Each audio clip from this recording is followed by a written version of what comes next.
Good afternoon, and welcome to Murder and Coffee, TPK Roleplay's GM talk show where we discuss all things TTRPGs and game mastering. I am Osirex Franco, a tree spirit that stumbled out of the Feywild on a stolen tricycle, and one of your hosts this afternoon. My co-host, as always, is the unfathomable deity of darkness and madness, escorted by the Denzian of chaos itself. It's Luka. Hello!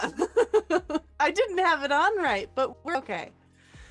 Today, we will be talking about producing sustainable campaigns with an exceptional guest, Harrison. We will be accepting audience questions from all of you GMs and intrepid adventurers throughout the stream, so feel free to post them in chat. Before we get to that, all of that, let's introduce our guest. Today's guest is Harrison, and he is the product manager for the MAD Network, a creative company spanning multiple projects and services within the TTRPG sphere, including the MAD Cartographer, battle maps, and their new upcoming 5e publication, Crucible Magazine, which launches on Kickstarter January 18th. I believe we have a link if you guys want to go ahead and check that out.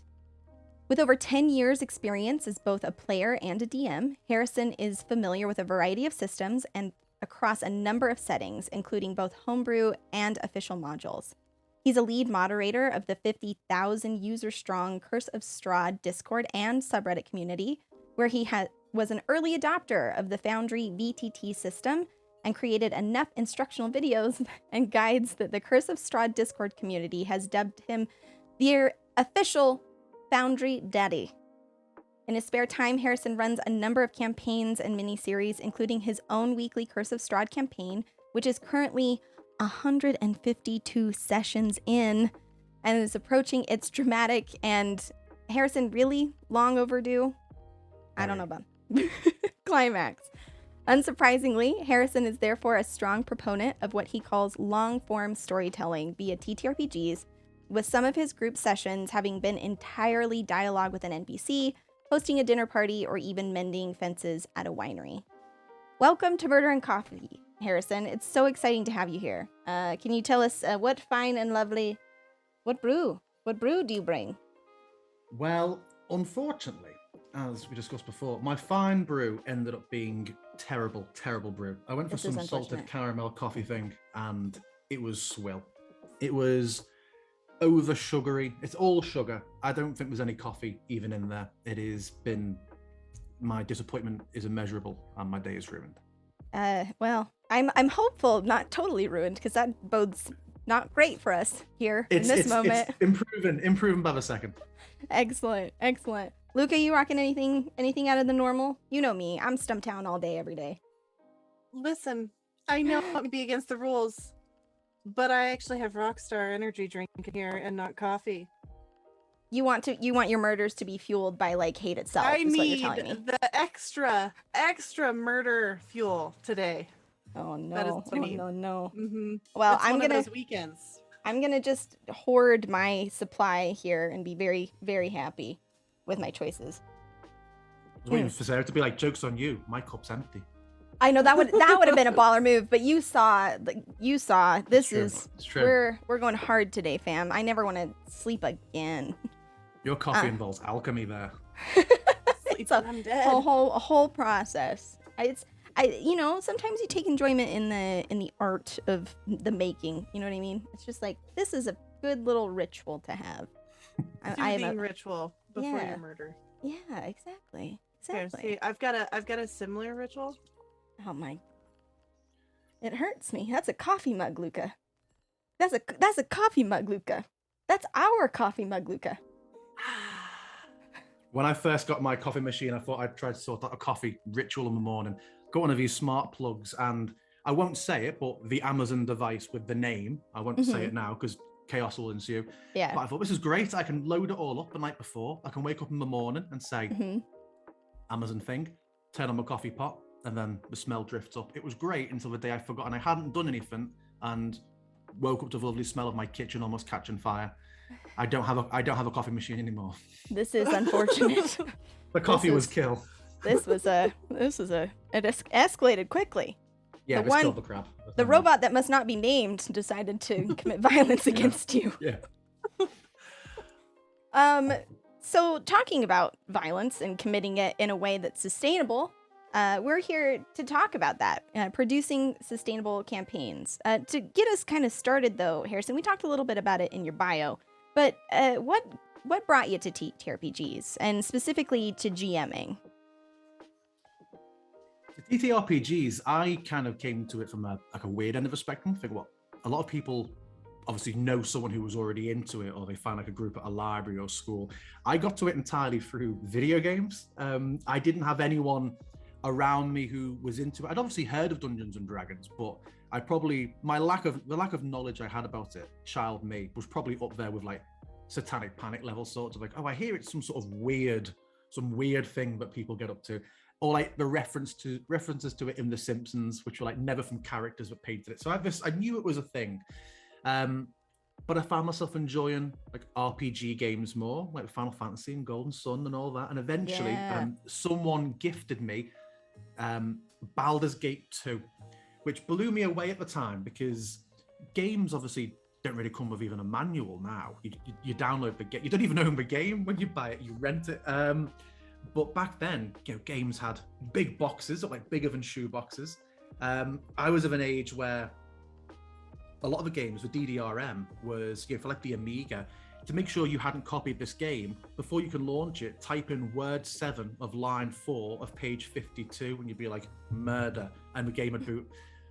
Baldur's Gate 2 was the first one that came with an instruction manual that was like this. It was near enough like the whole 3.5 player handbook as the game manual, every spell, every creature. And I remember it just blew me away, sitting there just reading it, thinking like, well, where's all this come from?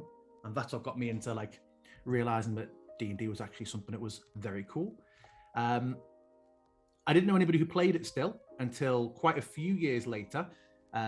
My best friend, and now unfortunately my boss, the MAD Cartographer himself, convinced me to play a game. It wasn't actually 5e, it was Edge of the Empire, like the Star Wars system with the Triumph and Despair dice.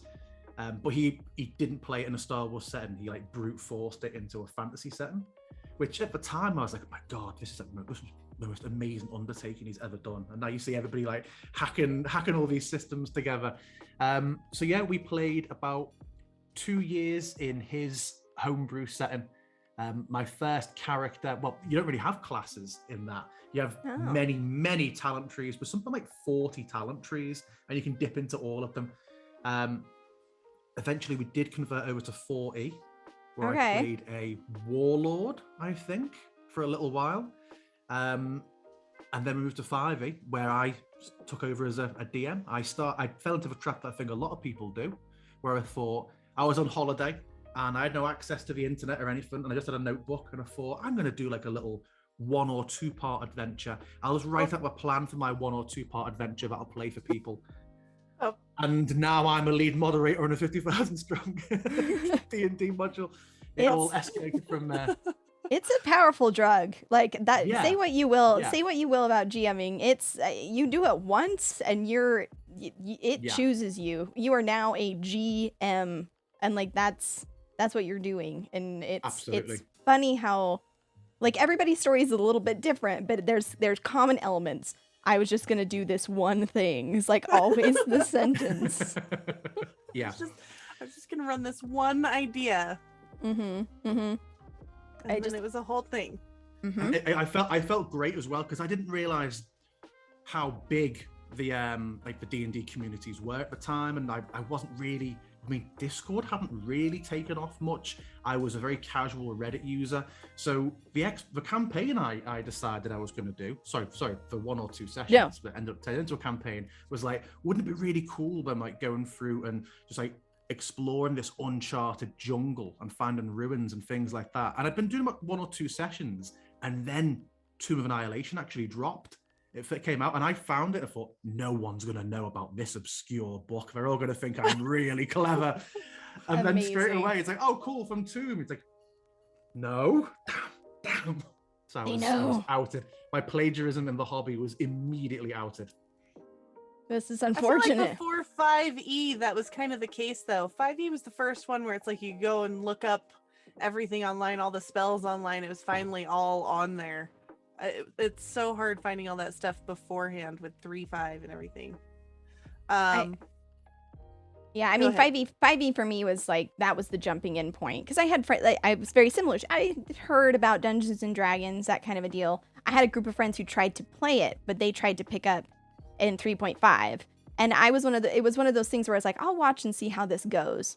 They didn't get through character creation. Like, they just were like, nope, we're out. Like, we're done. And I was like, okay, it's too hard or something like that. And I feel like, again, so many incredible systems. 5e feels very accessible. It's just like, what do you want to do? All right, you're a fighter. You're ready to go. Let's just do this. So yeah, absolutely. I've tried to introduce a few people to it over the years, and so you get some people just love it, and if they're interested in it from the get-go, and they're interested in hearing like the class terms and the race terms, I feel like you're all right. I feel like every time I've tried to show someone it who approaches it with an attitude of, okay, well let's get through this character creation process, Ben, so I can see the game. Those are the ones who you're like, so there are these dice. Whoa, slow down, Harry. Yeah, slow down. You've lost me. Hold on. Sorry, we're already lost. Yeah. How do you pronounce that word? Dice? Given my background before the MAD work I do now was in like corporate IT training and educational IT training, you'd think I'd be able to sell people on things, and teach them. But some people with D&D are just like, no, absolutely not. The worst sort of selling point I had was my lad's mother. We used to play our sessions here, and she was on the periphery of us doing them, wasn't really interested. She went, so let's try it. She was the opposite. She really enjoyed going through the character creation process with me. What did she end up being? She ended up being a elf. She wanted to mix a lot of things. She was an elf wizard who had a fairy parent, and she wanted to use Pathfinder's summoner system, so she had a big pet. It's called an Eidolon in Pathfinder. And her Eidolon was this is accurate. For some reason, a random Nidoking. And then we sat at the table, she started playing, and again, the MAD Cartographer, he was my first experience of people really going all in on the voices. He was very, he had an NPC cry. Him, me, and 3 of our mates sat in this room actually, in this coffee shop. You can see I'm in. He started crying, like actual tears, and like the 3 of us on the other side of the table were like, "Is he all right? Do we say something? What's what going do we do?" On? There's a lot of emotions happening here. And I did not sign up for that. Is this normal? When we first started playing with my lad's mum, we started and MAD Cartographer jumped straight into his voice. And my ex basically did the Seinfeld, no, got up from the table. Was like, sorry, it's just, I'm out. I thought I could, but I can't. It's too much. I'm so sorry. I was here until the voices. The voices started. That's literally what it was, because MAD jumped into I think it was like a Southern Belle sort of Dolly Parton sort of voice she went into, and she was just like, this is a bridge too far. Yeah, it was great. That's amazing. So this is actually a great junction point, and it might be later on our list, but I want to get to it now because we're here to talk about a little bit your expertise in this realm of creating sustainable content, but I think that this ties into like that we all miss home games, so many, but like making sure that you have something that people can play for a long time. I think a lot of talking about how folks got into TTRPGs, you can't ignore the influence that shows like Critical Role and the Adventure Zone and all of these things. And I think a lot of new GMs are like, I'm going to be the next Critical Role, or like, I'm going to create this insanely large thing. And I would love to have your perspective into just how much work goes into something behind the scenes like that, like, because I feel like people just are like, I'm going to get some cool guys and we're going to do this. And I think it sets them up. Yeah. And I think this is a good forum for, this is what that means. Yeah. I think the amount that you need to do and what you need to do depends on the dynamics of your table. and the players that you have. So I think a big part of being an effective GM is quickly getting and communicating a lot with your players, but also you getting your perspective of what sort of content do your players enjoy. Because I could make 50 battle maps, but if my group are just like, oh, let's just avoid every combat, I'm sick of, I can't handle another fight, then you're doing a load of work for nothing. So I like to make things that are very easily evergreen forward. If I'm not going to use them today, I'll be able to pull them into something else later on.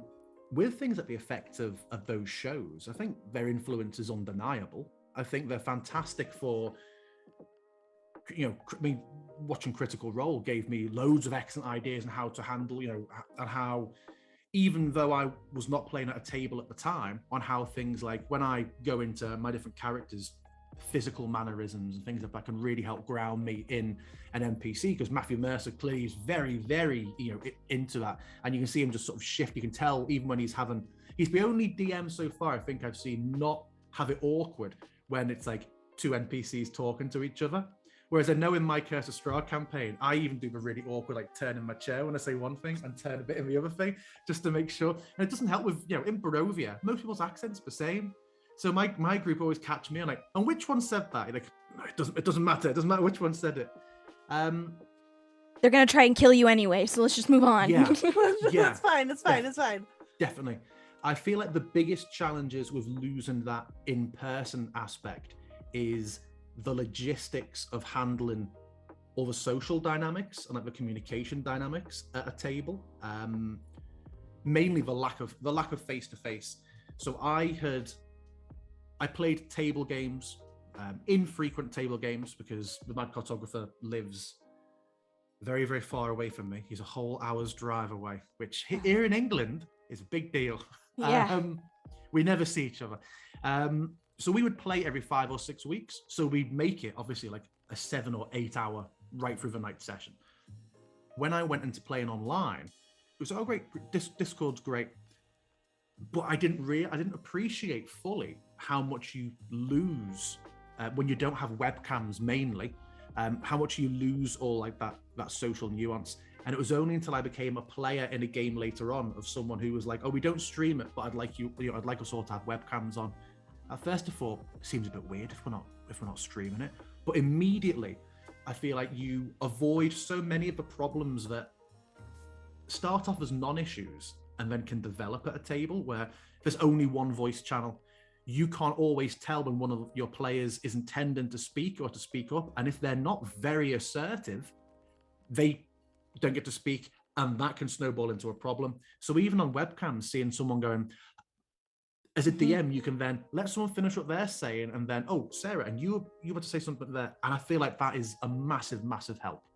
Absolutely. I think it's funny, the energy of like a home table as well. Like it's when you're telling a story and you're all in the same room, you're all feeling the same moment, that shared experience. Like I think that, I mean, personally, in my own, that's the high I'm chasing with my GMing online.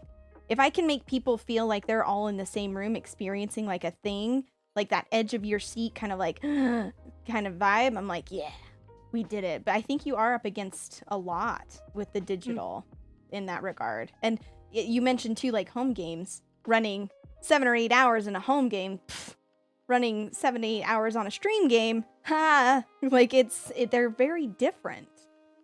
Yeah. I feel like go ahead. No, go on. After you. I feel like the cameras also help with those little player-to-player moments, because while we can have a side conversation if we're sitting next to each other, while they're figuring out now what do I have on my sheet or whatever, it's like, okay, I'm going with you. We're going over. We're robbing this guy. Excellent. Good. Let's go.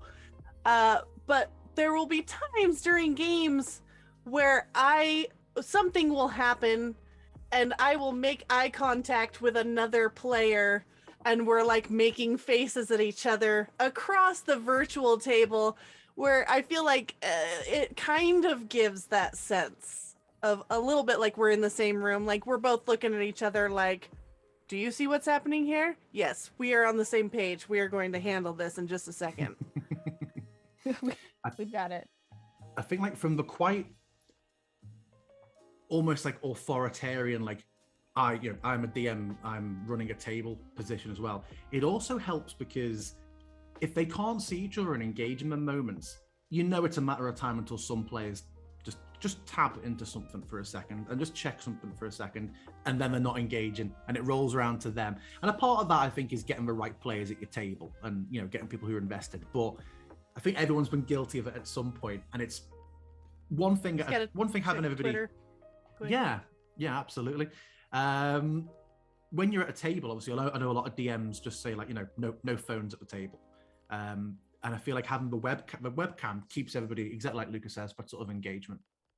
Absolutely. So, you know, we've talked about, you know, getting the right players at your table and making sure that they're engaged. Any other tips for creating like long-term campaigns? The big bad evil is always how to get people to the table at all. But like, what are some other things you consider I'm going to put together a game. I want it to run 200 sessions. What are you thinking about? It's literally what I've just done. Yeah, I've just sorted out. Because I know my Curse of Strahd's wrapping up after I think it's going to wrap up being like 3 years and a month or something. That's like amazing. That. When the pace, they're taking so long killing Strahd. We're in Ravenloft at the moment. We're really taking their time doing it. So I think it'll probably be the first couple of weeks of January. So I've been looking forward to my next campaign, which I've decided is going to be in Demiplanes of Dread, just because I want the variety of not being stuck in one small, dreary valley for another 3 years. Hey, now wait a minute. it's been great, but I love that dreary valley. When we talk more later about like, you know, the detail and the planning, there's things like my Barovia is tapped. There is near enough nobody they don't know now. There's nowhere they haven't been to. They've been there 3 years. They should know every corner. So yeah. So it gets to a point where it's like, I want somewhere sunny. I want to have. I know a lot of people do crazy things with their campaigns, and homebrew is brilliant, but I always feel like Strahd's a campaign that's limited by its geography. So it's really difficult to then be like, oh, do you know what? And here is one of the new rabbit folk. There's some rabbit folk who live up that way too. How did these rabbit folk get here? How did we get to Barovia? The mists were just doing some shit. It's fine. That is really handy. That's great. And if you're not too fussed about really intricately tying all your players' backstories together, the mists are amazing. Mists did it. Yeah. I know what to tell you. It was all the myths. If the writers of Lost could have set it in Barovia, and it would have been a fantastic series. It's answer to everything. Mists. Yeah, Mists. Jack. It was a what mist. Are you gonna do? We can say the smoke monster was a mists. Lost is now a demiplane of dread. True, it's canon. I always think forward to what's this going to be like in a year, and I apply this to my work as well, my product management. It's great having someone have a quick idea on wouldn't this be cool. There are a lot of things that would be cool now today, but will it be cool and fun for a player or for you to have to curate in a month, 6 months, a year? For example, one of the players in my upcoming Demiplanes campaign went with quite an unusual character choice. It was really interesting. And they decided to flavor it by saying, oh, and they need to do this. It wasn't, I can't remember exactly what the race is called, but it's like, you know, I have to perform some sort of ritual and there has to be this. And I need to do that every X interval, or I start to get these really big mechanical things. Like, that would be really cool the first time. But if we're playing for 3 years, do you want to be at that point where it's like, okay, every 6 sessions or so, we have to accept that Jimmy needs to go and find a butcher to kill in the town. Freaking Jimmy. Yeah, it's the same as how I feel about butchers. I mean, come on. It's a limited supply, man. The mists aren't just bringing in butchers. You know, eventually there's not going to be any left, and then what's Jimmy going to do? Supply and demand. just eat whole pigs. And I know similar things have in Curse of Strahd. Like, everyone's like, oh, here are these really cool mechanics for, like, if you're bitten by a werewolf. It's like, great, but you could get bitten by a lot of werewolves in Barovia. If there's this huge ritual you then need to embark on, are you going to do that every time? So I think about how systems can play out. I like systems where you can make a bigger deal the first time and make a meal out of it, but then there's justifiable plot reasons for it being skimmed over. I applied that to my campaign with fast travel. The first time we had any fast travel in my Curse of Strahd campaign was, I think, session 139. There wasn't, whenever my players were leaving Vallaki to go to Kresk, Old Svalix Road, cart music, cart sound, chatting away. My campaigns, to some people, would sound like hell. They get discussed a lot on the Curse of Strahd, Discord, and a lot of people like, that sounds really cool to be so involved. A lot of people just like, oh my god, this sounds like the most boring thing ever. I just want to do some combat and blow some vampires up. That's entirely valid. Yeah, it absolutely is. I think, Luka's played in my campaign. I pretty much was like, it's going to take you this many days to get there. What do you talk about on the way? Here's some weird, you got an electric platypus because the table said so. Like, it's, because I'm very much that style, because again, it's such a wonderful moment. Jocelyn's wonderful. Jocelyn is wonderful, but it's that. Is Jocelyn the name of a platypus? It was the name of the platypus. Yes, our barbarian rogue discovered a golden egg that hatched into a platypus that breathed lightning, and it was named Jocelyn, and it was very good. But the again, sounds it made were my favorite part. Luke is trying to goad me right now to making Jocelyn. I'm actually looking in like the run of show notes here, and it does say Sarah will perform platypus noise. It will make Jocelyn sounds. The sounds are what really made it. Says purple. Yes, purple. Yeah. I don't even know. Like, it was just like, you're too much. It is pep. She's upset. Phoning it in. It's just if I make the noise of an awkward animal companion for my game, will I make you more comfortable to do yours? It will. So we can all take turns making noises. Right. Amazing. So in my Candlekeep game, one of my players got there's no quick way of me showing you the art now on stream. I think I might have shown Luka this horrible fleshy cat. It's like a bald cat that has like 8 spider eyes, a giant centipede for a tail, and there are spiders crawling over it. And just it's not okay. It has people hands and feet as well. And we've called it Cutie. And the noise it makes that really freaks one of the players out in and out of characters is. I love every that. time I do it, that player's like. I love that though. That's very good. Once you see it and then pair it with that sound. No, I'm sure won't be able to sleep anymore. I'm sure it's nightmare fuel, but I do love just the combination of like the absurdity. You know what I mean?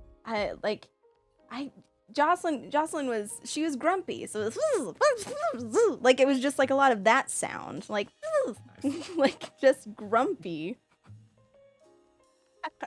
and it was a lot of peps.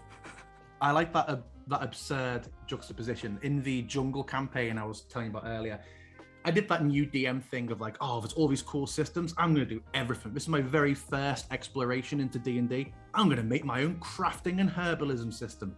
Did not go well. Oof. But yeah. Obvious. I found this really cool. I think it was Deviant Art. It's probably the only thing I've seen on Deviant Art in the last 20 years that has made me go. And someone had made loads of little like fruit dragons, like fruit-based dragons. So I put this tree that just had, and here are all the fruits in it. And if they took the first one they took, I was like, right, there's that fruit dragon. And they picked this blackberry dragon, this tiny little cute thing. And they said, dragons can normally talk. So I just thought, I don't know what I can do.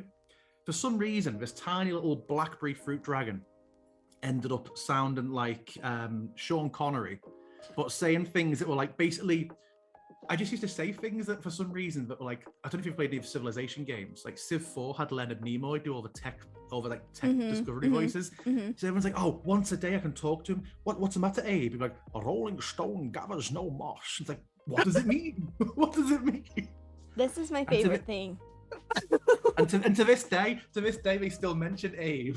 It's just like this bizarre little thing. Those little things that like, and it's funny because it starts out like, because I guarantee you were like, no more fruit dragons. Like, you did the one, and like it just like gets way out of hand, and then you're like, never again. And it's like, it's that trial and error, but it ends up being like the parts that set your games apart. You know, like they're not gonna remember that 5th combat they had in your like sewer dungeon. but they will remember that random NPC that had like these very specific quirks. Or Jocelyn the platypus. Jocelyn the platypus. God bless. The NPC that gets brought up most was, even now, like, I feel like I've got a hell of a lot better doing Curse of Strahd than I was in this It's Not Tomb of Annihilation honest sort of like 6-part series I did. They had, beholders. You've got spectators, the ones that aren't outright evil but are like a guard dogs. I had a spectator that for some reason had the voice of that one guy from The Simpsons, that secondary character who's always like a hotel clerk or like, yes, him. And they still talk about, and when he disappeared, like he left on his calling card that if they cast True Sight, they were like level 4. If they cast True Seeing on this card, it'd summon him. And That's even amazing. now, 5 years later, MAD Cartographer's like, any business cards in this room? It's like, no, it's not going to happen. It's not going to happen again. Luka had an Ever incredible again. spectator. An It will incredible happen. spectator. I that I do absolutely enjoy. I do enjoy playing beholders. I think they are fascinating creatures. In DDO, they terrified me. When I was playing Dungeons and Dragons online, it's like, well, this thing's gonna absolutely murder us, and it's gonna be instant, and I won't be able to heal any of you, and then we'll all cry. But in Dungeons and Dragons, when I was studying them in like the monster manual, it's like, wait, what? The things they dream become reality? What? They're like intelligent and sentient and from like the far realms, like this like beyond that doesn't even like what? Or the spectators, it's like they like sign a contract. Yeah, I'll come work for you for 100 years. So they fascinate me mostly because I don't understand them. So I love playing them. They're phenomenal. What was the one? The one season 2 The Harpers? one he was a spectator, and his lich for the tower that he was guarding was no more, had gone off into who knows where, and he was still guarding it and just so bored. He was so bored, and he was like, come on, adventurers. That's just stop there. That's I'm not what he going to sounded kill like. you." That is not not what what he he sounded sounded I like. don't remember what he sounded like. Yes, you It's funny. do. It's I funny really because don't. I kind of feel like, He was correct me if I'm very wrong, moved. that I did my voice and you did yours, didn't you, Sarah? So Yeah, that- bored. We both did our voices, didn't we? Oh, so just come on you go. Just fuck off. I'm going to kill you anyways. Don't bother looting. Oh God, Please just God leave. bless Vexter. He was the best. I loved him. One step away from. I'm very, very sad. That was her lich in season 1 who was obsessed with making the 10th level spell. That was that voice. Yes. Oh no. Oh, Zeke made him. Yeah, he them. was amazing. Crap. No, they were all about creating a 10th level spell, just very much like a nerd in their castle. And they like go through this whole thing of like clearing this dungeon, this mind flayer dungeon in the astral realm. And they get to then, and it's literally like, 1 second, I'm in the middle of an experiment. I'll get to you in a second. I'm just like, nope, I'm really, okay, yes. Just in there. Oh. Sorry to bother And I you. remember there even being a moment where they're like, man, we killed those guys. Yeah. Just whoop. We're just Your gonna- assistants are no more. So sorry about that. Lab work's gonna be rough going forward. Well, so in a roundabout way, a very lengthy Billy Connolly tangent-esque way to actually answer your question. I like to make an application form. This campaign I'm doing now is Okay. the first time where I thought, what do I want to do? And I looked up what other players have done, and I thought, what's information that I really want? Because my campaign has been great, but I'm very aware that I have 3 very different types of player at my table. And that brings with it its own challenges. I've got someone who is extremely into D&D, their backstories, they provide me with a normally like 6-7 page PDFs. They make their own supplements. When they were planning to do something involving a windmill early on in a particular campaign, they decided to go and evict someone from a windmill. Mhm. There was two separate home brewery documents, Operation Hansel and Gretel and Operation Dorothy Gale. And they were these were not notepads. These were proper art laid out, everything. It was brilliant. I've then had someone who, in that group, who had never played D&D before, but they wanted to play it because their partner was in the group and she wanted to try it out. So she came at from the complete end of, I'd never played this. This is really quite nerdy. I'm not really sure I enjoy it, but she's lasted it. But I was adamant that my next campaign, I wanted to make sure from a get-go, there was no confusion. All the players are here for the same thing. It's like, I know I'm a good GM, but as the GM, I want to feel like the weakest person at my table in the next campaign. I want to feel like I'm constantly being challenged to like match what the players are bringing to it. So an application form was a great way of making sure I got the right people, but also it was a great way for me of thinking, well, what's important to me in the campaign I'm going to run? What are the things that are deal breakers? Let's get things like schedule and availability, and what sort of campaign do you want out the way very, very early. And so far, the group is shaping up to be very, very good. I'm very excited for it. That's incredible. So like on this application, you're talking about like, what are the kinds of things you're asking? Like play style? Is it just kind of like who would you bring? How thorough are you with this? A little bit of, I equated it pretty much to the old like World of Warcraft guild application. I read a tiny little bit about you, the person, not more than like, you have any right to know, but it's just like, what would you like to be called? Do you want to share where you're from or anything? Because it's going to factor into like, time zones later on when we come to scheduling it. I feel like I filled out this form and he's making it sound very chill. Uh-oh, was it not very chill? Like, I'm gonna need your social. I told you the blood type age was for a plot reason. What exact date did you start playing D&D? What is your rising sign? Tell me your second character's favorite color and their first memory. Amazing. Like, you were born under a certain star. Amazing. It wasn't. Would you have called it grueling? I mean, no, but it was very lengthy. You completed about 4.5 minutes after it went live. My main complaint was that you never answered the questions that were asked of you at the end of the form. I'll go on. Which one was it? Yeah, I had a section. I remember which one now. I remember, I said, are there any questions you want to ask me? And people would fill it in. And there were things I got in the end, I think about 40 applications. And there were some people who, it was clear from reading the application that they weren't going to be a fit. However, they had some really good questions. So eventually, I made my own document and just sent out, look, a lot of people have asked me questions. Here are some questions that have been updated. A lot of the applicants were people I already knew, though. So as I'm sure you can imagine, some of the questions were outright vulgar. Some were very, very good questions. Some were not. I suspect that Luka is referring to one of the ones that was not. Yeah, the face said I just really liked that when you sent out the document, I will not be answering this question, and I dislike how much it was asked. Yeah. This is very good. Definitely. I still think it was one person doing multiple applications. They really wanted in. The internet. Internet. As to what you were saying, a little bit of a person. What sort of character ideas are you thinking you might want to bring?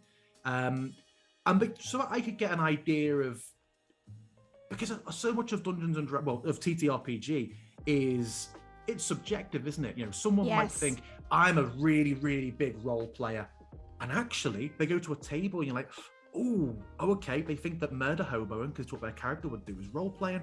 So a lot of the questions were things like, what is your favorite memory? What's a prominent memory you did of this experience at the table? Because some people would say, murdering the tavern keep because they didn't give me a fair price. Well, that's my favorite memory. Some people's answer would be, when I killed all the bandits with a single fireball, or when we robbed from the bank.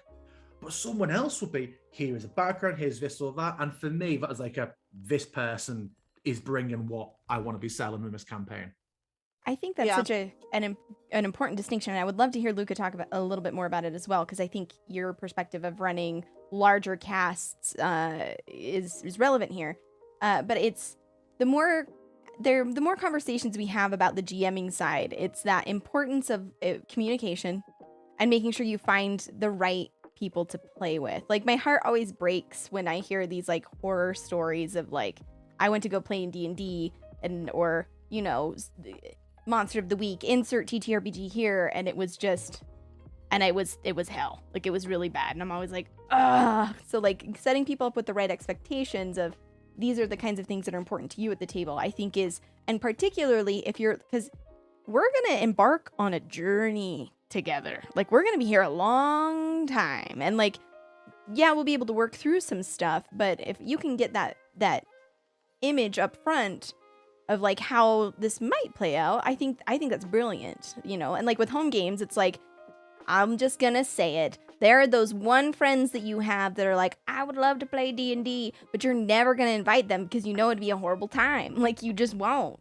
Like, it doesn't matter how many times they bring it up. You're not gonna invite that guy because you just know, like, you love to like talk music and watch movies, but like this is not the place. And with online, it's usually the same people I will not play Monopoly with. There you go. See, will you play Monopoly with me? If the answer is no, then I will never play D&D with you either. Luka, 13 hours is the record for my longest game of Monopoly. Oh God, no, thank you. I'd rather say this after I've already signed on for your campaign. Oh no! Oh no! Oh no! Yeah, Luka, talk about it this a little bit, because again, like, I think your experience in this space is interesting. I love the idea of actually having a form to fill out, because, and I have a little website that I have for my players where it's very much like, hi, I'm Luka Locke. This is my DM style. Here's my house rules. Please be cool. Because I have Harper's, which is the rotating one shot. So like, we will have different people rotating in and out of the sessions, and it's 6 players. So we get a lot of personalities. Some of them show up and they're like, here is my character. I have perfectly tied them into your world after watching sessions already, and they are a perfect fit. And it's like, awesome. Drag and drop. And others are like, I had this wild idea. And I am here for the wild idea. Their name is Steve. And then there's people that are just showing up like, listen, I had this crazy idea for a character, mostly just for a min-max point. I always wanted to see what it would be like to run this particular multi-class, because I think I can perfectly, you know, and they're there for the combat, really. So you have so many people there for very different reasons, and very much giving out very different energies at the table. And like, I feel like most of us know each other well enough now, most of the Harper's crew, like whether or not we're rotating, that it's very much like we know each other's energies, and it meshes a lot better now. But in season 1, especially in the early days, it was a lot of growing pains, as it was like, I'm super RP and I am in this moment, and the other person's like, I'm gonna hit it with a hammer. And it's just a lot of clashing, a lot of crying over lost opportunities to talk to that beautiful dryad that we never got to talk to, things like that, a lot of growing pains.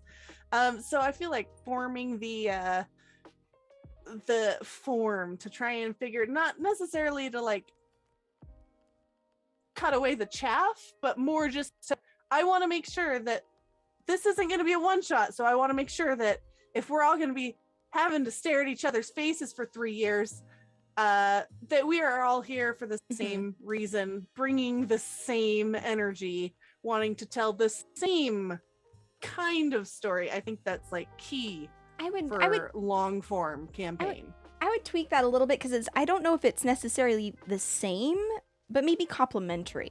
You know what I mean? Like, they're not in opposition to each other. Like, you're not sacrificing one for the other. It's more like they elevate each other, I think is the perspective. Yeah, that's probably a better. Because I agree.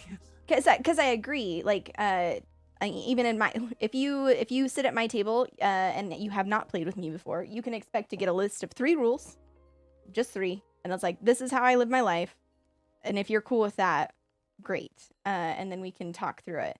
But I love the idea, particularly setting out on the journey that is the entire Domains of Dread, or one Dreary Valley, or a homebrew campaign with like no end in sight, of just having those clear expectations defined. I think that's, I mean, with Bard's Refrain, we had Turk who was playing his rogue barbarian, like murder, like angry, all about the combat and fighting. And then we had Bird who was giving people stuffed animals and like telling them it's gonna be okay.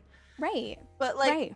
we were there for complementary storytelling, so like I feel like it worked well together, and it wasn't like I'm only here for combat, I'm big thing, want to smash now. Mm-hmm. Yeah. It worked well because we knew what we were signing on for, even though it was just a one shot to start with. I was just gonna do this one thing, Harrison. I was just gonna do this one thing. I think the last episode, it's when I first got to a point where I was like tuning in, because being in England, a lot of TPK stuff for me starts at like quite literally 1 o'clock in the morning. Yeah. Which would make Lord of the Rings interesting. What did your character say? Nothing. She does nothing. Just get on with it. That's not the energy I'll be bringing. But I believe it was the finale of Bard's Refrain that I stayed up and watched and was just like, oh wow, okay, cool. And so how long did Bard's Refrain run for? It ran for a year. So the initial premise was I was going to run a one-shot based on a Phil Collins song. And the whole concept is each song's plot was developed from the lyrics of a song. So if you go back through, there's a playlist that we can maybe share. But when I set out talking about sustainable, this is perfect, because there were a lot of lessons learned here. Because when I initially set out, it was like, okay, yeah, I'm going to totally do this thing. One session's going to be a song. It's going to be great. Due to my jamming style, I spend a lot of time on meticulous note taking. And so it's like once a month, and we got 2 or 3 sessions in, and I was like, oh God, like if this isn't sustainable, like this legitimately cannot last. Like this cannot be an open-ended deal, because if it does, we're never going to get anywhere, and I will burn myself into the ground, and my players are going to get burned out, and like it's a whole thing. So there was a massive pivot around the 3-month mark where it's like, okay, we are going to turn this into, there is an end, instead of just being an open, free roaming campaign where it kind of links together and maybe there's an overarching story. No, trash. Here's the end, and here's how we're going to get there. So it ran 14 sessions. There's one lost to time, rip. But a lot of lessons learned, because again, I think finding the narrative flow, and again, they're 6 hours minimum. We were streaming 6 to 8 hours. It was crazy. And I think that if that had been a home game, phenomenal. If that had been a home game, we would have never stopped playing. I'll be honest. Like some of the times we were playing, it was like, yes, I cannot keep my eyes open, but also I have this to say. Yeah. And so I think when it comes, it's knowing when to have. You need to have a clear vision of what you're going after. And again, like I loved it. I'm so incredibly proud of not only the table of players that I had. They were absolutely phenomenal, but I think from a sustainability perspective, there's a lot of things that you could look at that and go, oof. Like there's a reason that Sarah wanted to die on certain months, because it was just like, how am I gonna do it? I find it really interesting what you said there about we need an endpoint, because I found similar very recently in the grand scheme of things on my Curse of Strahd campaign. So obviously 150 sessions, they're thorough. There's been a couple of NPCs in Curse of Strahd who we play for 3 hours every week. They have spent 9 hours talking to some NPCs. There were a couple of big pivotal NPCs they'd heard about for ages. Again, I'm being very conscious of Curse of Strahd spoilers, who they've met, and we have had 3 sessions. One of them, we had 3 full sessions of a conversation, of research, just RP with them, and then 2 sessions of combat with them. So my players one of my players really enjoys it. One of the players thinks it's quite cool. The other player knows it isn't going to change, so she has tolerated it, and she's done a very admirable job of tolerating it.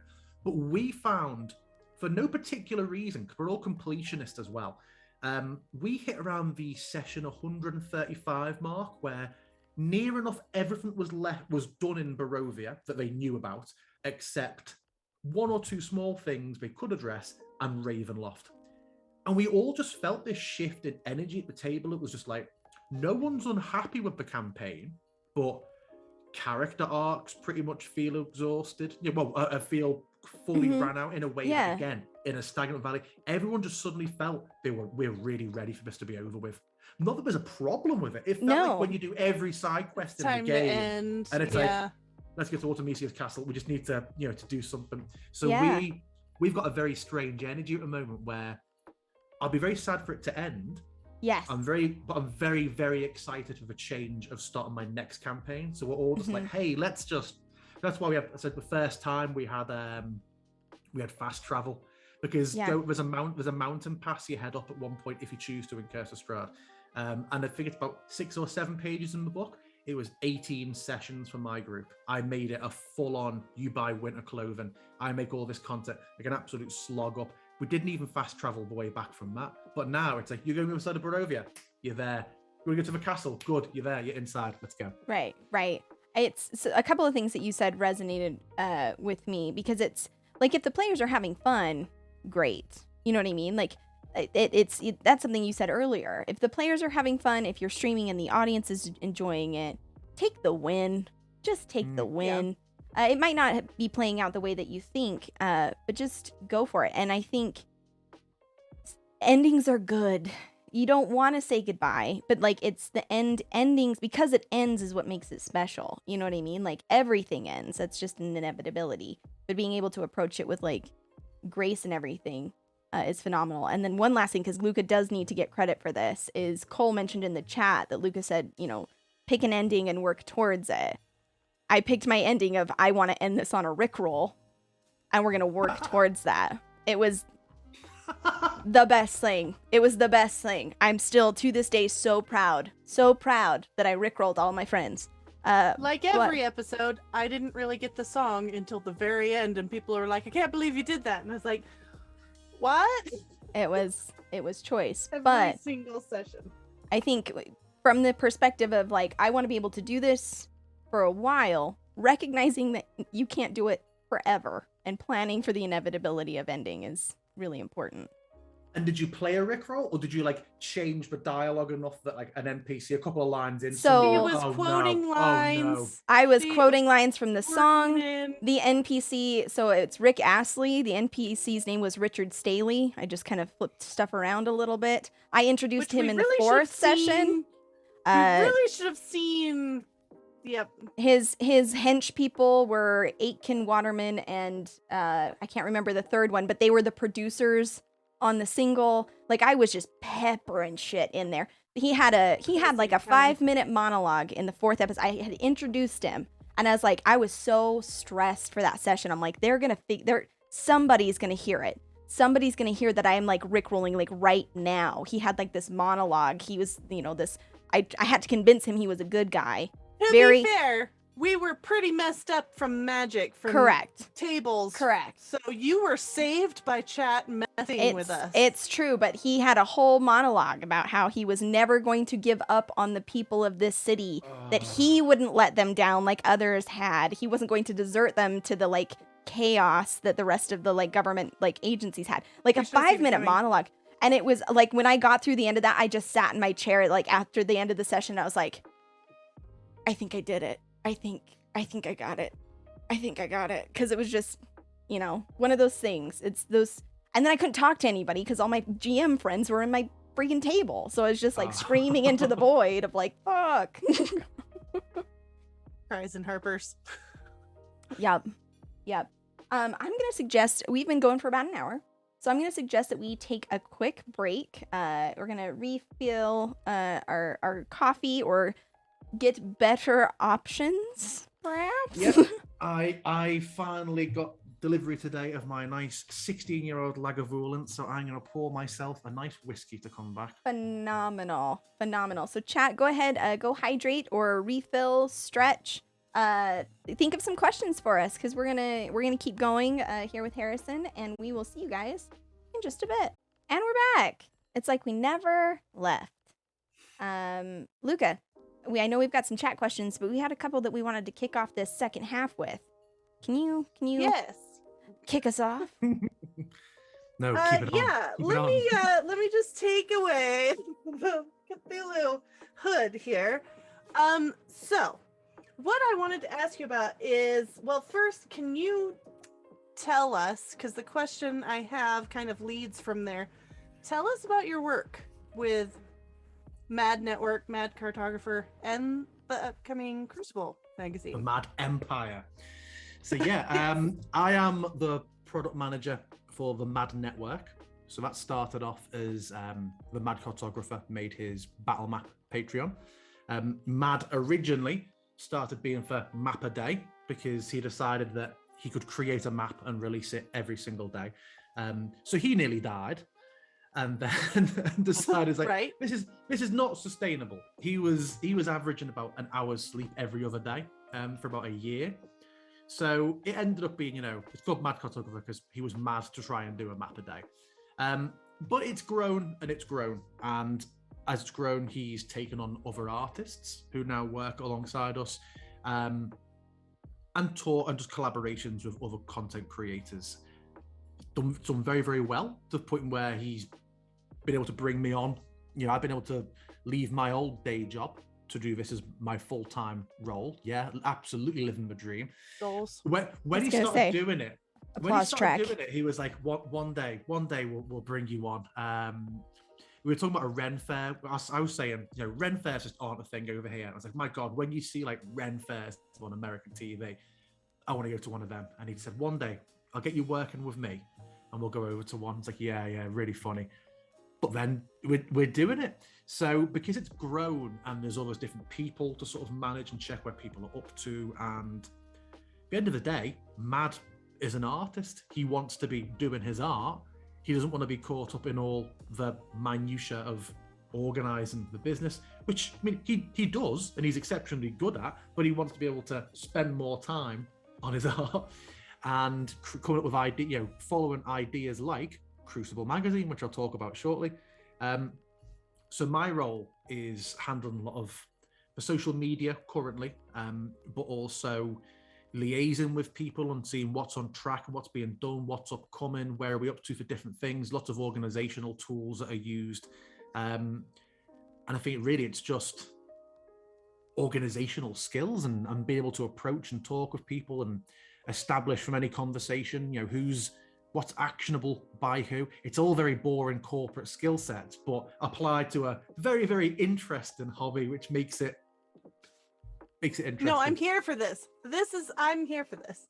I'm former corporate world. Like I use these skills all the time in just normal nerd stuff. So Oh, go for it. You're good. No, I want to hear this thought. Okay. One of the most interesting things I've found so far from it is someone went, hey, have you ever heard of Airtable? It's like, no, I haven't heard of Airtable. What's this? Sent me a link to this Airtable program for like product management, Gantt charts, organization. My God. And the great thing about Mad's like, yeah, that looks useful. Okay, I bought a license for it. You're like, oh, it's now that whole thing where it's like, I will buy the tools you need to do the job. And it's like, oh my. I'm so spoiled. Oh, I'll be so effective. effective. Seduce me, sir. Because I love the idea of transferable skills, not only in TTRPGs, but like professional life and stuff. And I feel like a lot of times when it comes to creative works, it's like, no, it's art and we're doing the thing and expression. But truly, I think, the organizational skills are key. I mean, that's what GMing is, right? You're literally project managing. All right, so we have these. Here's your side quests. These are your action items. We will be addressing these ones. Who had the item? You to liaise with these NPCs over here. Yeah. You can find them at these times. Yeah. I want to kill the tavern keeper. Well, we'll put a pin in that. We'll park back We'll around put a to that pin. later. We'll put a pin in that because I appreciate your initiative. However, I can see you've put a lot of thought into this. It's some really good ideas. Yeah. I can Well, see this is really important to you. we have derailed the entire campaign, and we are now 6 months behind deliverables. So that's pretty sick. What do you mean we're behind? Well, you did punch the king in the face, so there's gonna be some consequences. Like yeah. I guess what is an underrated corporate value skill in the you feel like doesn't get its credit in the TTRPG space, or vice versa? I think it is not note taking in the sense of here's the things my character did today, but structured notes on what the like a project plan or like a business case. There are so many things where you can have a notepad full of just one-line thoughts that you come back to 2 months later and go, what the hell was I thinking when I wrote that? I have no idea what that's in reference to anymore. I like to have glances at notebook pile. I like to have everything. See, and I used to go for notebooks, but now I can't. I've tried a few different organizational tools. I sunk a horrendous amount of time and money into World Anvil at one point, which started off being great, but in my opinion, it's probably the worst case of like creeping bloat in like a website I've ever seen, to the point where I was using that on the daily because I used it as an organizational tool and as a wiki for my players. And so I was going there every day. I had the article met for Steve the Butcher, and when we met him, I'd go in and make it public. Every day I was having to relearn how to use that site. I'm really not exaggerating. So now I tried Google Docs. I mostly do use OneNote. Same. For all my campaign stuff. Yes. Yeah. All hail OneNote. If there's like a resource my players need to have, like my Curse of Strahd group are big on what books are in here. We're in a great library. I want to look for books. I don't know. Just give me some flavor books. So I've got some resources to hand for giving them good resource books. But they'll have all these documents. Now, I'm huge on Foundry, but sometimes players want to read things when we don't have access to Foundry. So I made a master Google Doc that links to the other Google Docs for each like document they found. So they can go to their, and I'll pin that in our campaign's Discord category. So they can go, right, here's a pinned document. Here's all the articles I've found so far. Yeah, I want to remind myself on that book. And I think that kind of really boring organizational skill is tremendously useful as a DM, because you have so many responsibilities. You're not, as a GM, you're not just a person who talks them through the content. You don't just download the PDF of the adventure and then put all the assets together. You've got the responsibility for providing the content. You've got the responsibility for having all your players feel accounted for and heard and respected. You absolutely, every GM is, I know people have different opinions on it, but I feel like every GM absolutely does have a position of responsibility at their table for making sure the experience is safe and fair and setting everyone's the getting tone. the experience they want. Yeah, 100%. So you've got 4 or 5 different entirely separate spheres of responsibility that you have to have in conjunction. Organization skills are the only way to not drop some part of it.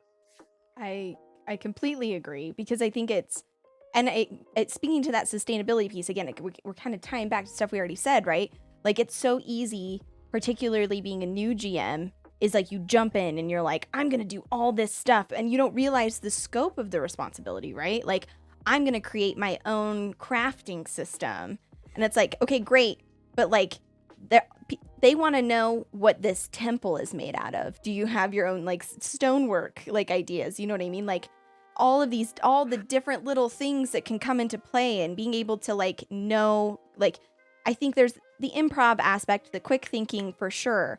But I found that part of my jamming style has gotten easier as I've had the structure behind it first. Like writing a ridiculous amount of detail, being very organized. NPCs have their own pages where I talk about their motivations and all this stuff, so I can like call back to it. And eventually over time, it's like It's made out of sandstone. It's harvested from a local canyon about 50 miles from here. You know, like the head guy's name is Jack, and he sucks. Like it's, you know, like it's just that kind of a deal. Like, but when you're first starting out as a GM, I think that absolutely, it's just like you get excited. I'm gonna have fruit dragons, and I'm gonna make my own world, pointing at myself because what the fuck was that? I'm so dumb. So dumb. And then I've got a full like homebrew me. set. I have a video that I sent my friend who was a DM for a long time from my very first time. I DM'd before I ever played. And I was like, I've always wanted to play, but it was one of those where, you know, scheduling is always the bane of TTRPGs. So I never, and then finally I watched this video by Cosmonaut Marcus on YouTube where he's like, D&D is the easiest thing to get into. They have a starter set now. Go live your dream. And I was like, I will live my dream, Cosmonaut Marcus. Thank you. I bought that thing for $20 off of Amazon and read it all the way through. And then I started planning. I had like an outline. I had music for each scene. I had sounds for each scene, like linked. I downloaded add-ons, extensions for Chrome. Like one was a tab. Like it saves all your tabs in a window, and I can click on that and it'll launch all those tabs. So for each session, I had a window of all the tabs I would need. I had all the music, all the scenes, all the characters, notes on their voices, everything. Everything was highlighted in my notes, like green was for music prompt, blue was for treasure prompt, like all this stuff. And so I had that set up before I even sat down to play. I had artwork for all of my NPCs, people they never even came across. I knew who lived in every building. I did all this. It was all set, and then we played. So when the players that I had, the wonderful, wonderful players that I had, that come along, the wonderful players that I had, Sarah, that come along and are like, hello, we are here to party. What's over here? I don't care about that plot thing. It was like, nope, I have the structure already in place so that I can instantly just roll with it. And yeah, there's all the improv, but it's laid on top of the framework that I have built. So I managed to survive rolling in with my players and their wonderful, wonderful improv. Mm-hmm. That destroyed me a bit with mine. I think a big skill is knowing when to drop that prep you've done and roll away to something else. So the location that, I won't name things again, but the location that you were at today in your Curse of Strahd campaign, Sarah, that is a location that in the book has very, very scant details on who lives there. It's described as having, I think, about 50, 60 residents, and I think the book gives you like 4 or 5. My group didn't go there for ages, so I made 50 NPCs. I got the map up. My kidneys. I had their names, art, their job, their relationship to each other. Because in a different town in Curse of Strahd, people would be like, grab a guard. Okay, what's this guard called? Ivanovich Ivanson. There we go. And now I was like, okay, cool. Next time I meet a guard, you do the same voice. Like, oh, it's Ivan. Ivan's everywhere. I knew. It's Ivan's brother, Evan. It's Oven. Even. Ivan and G.I. Joe. I was like, here are the 7 guards in this town. Their relations to each other. I knew what house they lived. I had all map pins, everything. But this would be great. They got there and were like, okay, let's head back. Someone urgent's come up. We need to head off. And I'm like, great. That's fine. I have all of this stuff that I poured my heart and soul into. Yep, and I'm just going to eat it. I'm just going to eat it. And again, like, not sustainable. My kidneys just exploded, like, even thinking about that. Like, oh my God. Ha! Like, but again, I think a lot of that comes with playing, doing the thing. You know what I mean? Yeah. And having that, setting the expectation up front. Hey, players, what are you looking for? Not biting off more than you can chew. Like, don't stress yourself out. Because the other thing, too, is, like, legitimately, I think the level that I prep is driven by anxiety, but I also enjoy it. I think a lot of people don't enjoy it, and they don't do it, and they run incredible games that are fun and meaningful and creative. And I think it is about doing what it is that works for you. But I think, like, in my experience, like, some of the funnest games I've done, the ones that I'll remember. I mean, you ran my randomized one shot. Yeah, it's like it's best. Yeah, no, just it doesn't. Nothing fucking matters. No consequences. I don't even know what's gonna happen before I roll that dice. Yeah, and it's great. And honestly, some great times. Right, but I think, and this is one of the questions I wanted to talk about too. Like, I think that's what sets your game apart. The details that you prioritize, right? Like the information you prioritize. Your location had 50 NPCs, all named with occupations that, like, houses, homes. Like, someone sitting at your table in that town versus someone else's table. Like, that's really gonna distinguish, like, your game from other people's. And I think that's fun. I think that's important. Yeah. I feel like a lot of the prep I do is to overcompensate for an awareness that when it comes, so I find it interesting, and I found this particularly with, like, a lot of the really good TPK shows I've looked at. My approach to a lot of things as a DM and as a player, I think sometimes is quite stunted from, like, the creative artistic side. Like, when I've heard people say, like, oh, well, the theme for this campaign was, or for this character, the themes were this and that.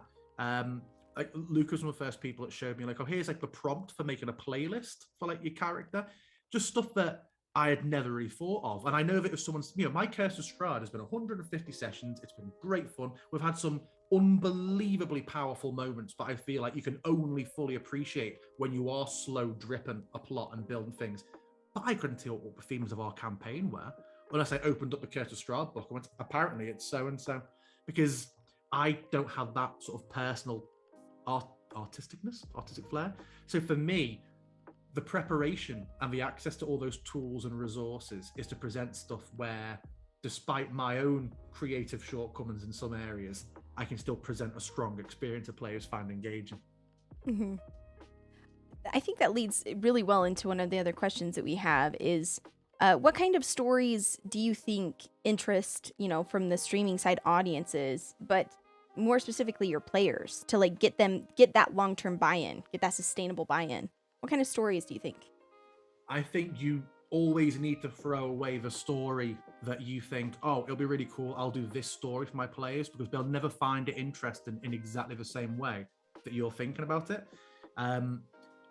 And this very much comes into where you've got to communicate with your players for the whole 3 years of your campaign, and you've got to communicate with them as a group, you've got to communicate with them individually, you've got to communicate in general terms and in terms of the specifics of what they've done, because they need to feel like they're shaping the story with you and they're not just going through the plot that you've decided. Not as serious as, like, obviously you hear the term railroading. I always think of railroading as being, are you going left or right, and they both go to the same place? Or my brother, I played one of my brother's games once, and it was his first time DMing, and we left the town, and he said, are you going to go south to the jungle or west of the mountains? The mountains are really cool, there's so-and-so this and here and this and that. It's like, okay, I think we are going to go to the desert because of this and that. He's like, you go to the desert. And he didn't just say, I haven't prepared the desert. He's like, okay, well, actually, the mountains kind of extend sort of southeast, so you do actually come to the mountains before the desert. It's like, got ya. You wanted us to go to the mountains. That's fair enough. I think that you have to be prepared to drop a lot of what you originally hoped a campaign or a story would be in order to let your players shape it. A really powerful tool I find for that, which gets laughed sometimes from some groups because they think that you're being lazy. I always ask one of my players to recap what happened last time. I don't like to go through it myself because I always think you then hear what the players thought were important. If I thought I presented really big, important MacGuffin, but they don't even mention it, they remembered it, but they don't even mention it, then maybe I need to readjust that or hear about the experiences. Oh yeah, we did so and so. I'm thinking, right, consistently I'm hearing they're really enjoying that sort of content. I know what to do going forward. Whereas if I it's very, I think it's otherwise storytelling wise, it's very Dwight. Like, you sit there, I'll tell you what your storytelling needs are.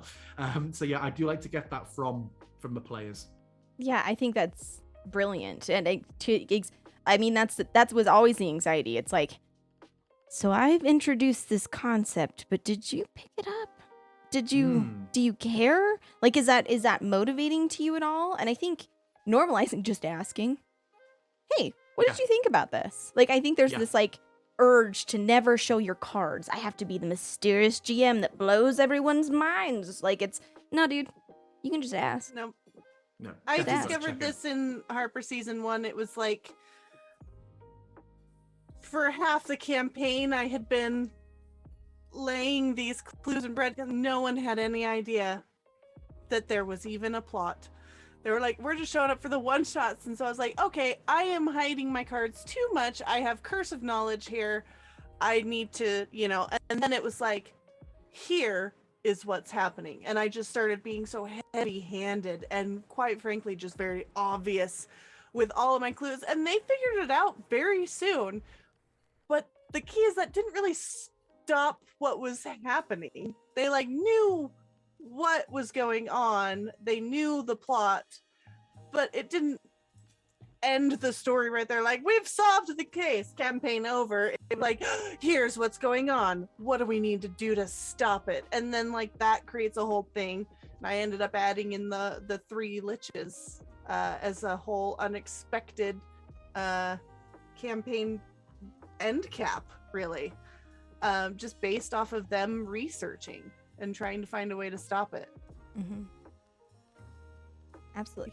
You can't hide your secrets. You have to show your players, because they're most of the time going to be like me, where Sarah's like, so do you know what the goal of the next episode will be? Do you know what your player is wanting to do? And I was like, I love you and I'm having so much fun, but I don't know. I don't know what's going on. Yep. I'm having the best of fun, but I am not following the clues. Trying my best. It's hard. It's hard. And Luka, you said curse of knowledge, right? Recognizing that, like, you think you have this elaborate story, you have all these intricate details and all these things that feed in together, but like, you've been thinking about it for 6 months. Of course you know. Like, but like this NPC that you've been obsessing over, like, and like trying to just like nail this like perfect vision of it, your players, I can't tell you, they can talk to that person and be like, I think that person's an asshole, I'm never going to engage with them again, and therefore miss the entire main plot. And it's like, well, I guess he is kind of an asshole now that I actually think about it. Like, but you don't know until you're there. But Harrison, I loved what you said. Like, give up on the story that you think you're there to tell. I get it. Yeah. Absolutely. Even within the confines of a module, my Curse of Strahd took so many just crazy left turns, not to a point that some people have. And I think you're absolutely right in what you're saying about your clues are living in your head. So there's a couple of things. Really going to be careful how I say this. So your character discovered something about someone who hadn't been honest to them at some point, didn't they? That played out. That was done with an NPC in my game. That played out over the first 45 sessions of the campaign. So it was very, very slow drip. Yeah. And I presented many clues and I jotted them all down as it happened. Right. So that when that reveal came around, you could say, which was why they didn't stay in Kresk very long, because they found out as they entered Kresk and they'd left that person with someone else in their care. So we're like, let us return post haste. They left you with them. Yes. Back in Valhalla. Yes. So I had made a list of clues, some much bigger than others. I don't know in terms of spoilers if I should go into them here. I'll tell you in post if not. But that had a lot of things where my players were like, oh my God, of course. But I never would have got it at the time. No, because the context is different. Yeah, and at first I felt like that was a bit of a failure on my part in that no one went, whoa, hold on. But then realizing that they do get enjoyment out of that when I'm going through it. Oh, they're like, oh, and so. It's like, yeah. It's like, but they, they used to come into our house. Like, they asked if they, despite all the checks and precautions you put in place in and out of character, I conversationally slipped in on 9 occasions. Could they just come in for a moment? And you're like, yes, of course. So things like that have been some of the biggest payoffs for me of like the long-term storytelling in just presenting these things. But because I see people whose campaigns in the same module are, start to finish. Wow, it's been a long 14 sessions, guys, but we completed Curse of Strahd. And I'm like, how could you have relationships of any of the NPCs? How could you be invested in any of the plot elements? But I would argue that's not what they're there for. You know what I mean? Like, that is not like, absolutely. They are there to get there and kill the baddie. Like, let's go. Because I think, which is totally fine.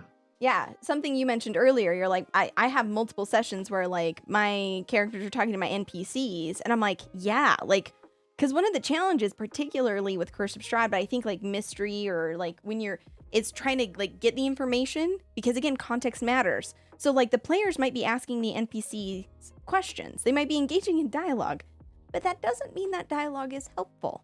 And without the right context, they're not asking the right questions. Like, they're not pushing it in the right way. And so, like, not being obsessed with your narrative and, like, the thing you're there to do, like, oh, they're way more interested in this aspect. Maybe we can arc it around. Maybe we can whatever. And again, like, it goes back to what you were saying earlier about, if your players aren't interested in having 50 different battle maps, don't prep 50 different battle maps. Embrace the collaborative nature and go that direction. Then you're not going to get burned out, because, like, GM burnout is so real. Yep. It's like it will eat all you of alive. us just Like, there is, like, this kind of, like what was it? Noir and Anita call it the DM Odin sleep after a session. Like, it's just yes. like, it just, you're gonna, right? Well, I'm gonna go drown in my anxiety and sleep for 1,000 years because this thing was exhausting. And, like, I think if it can be very daunting, new GMs, whether you're streaming, playing with your friends, playing at your local game store, what have you, is going in and having an understanding of, like, what level of commitment would you like to give this? And if you can embrace that question, if you can answer honestly what you want to put into it, I think that's what's going to make your game magical, because you're not biting off more than you can chew. You're, like you are saying, realistically, you're using that organizational skill of, this is what can actually be done in a business quarter and living within those confines. Absolutely. I had a question for you. Talking about players taking different directions or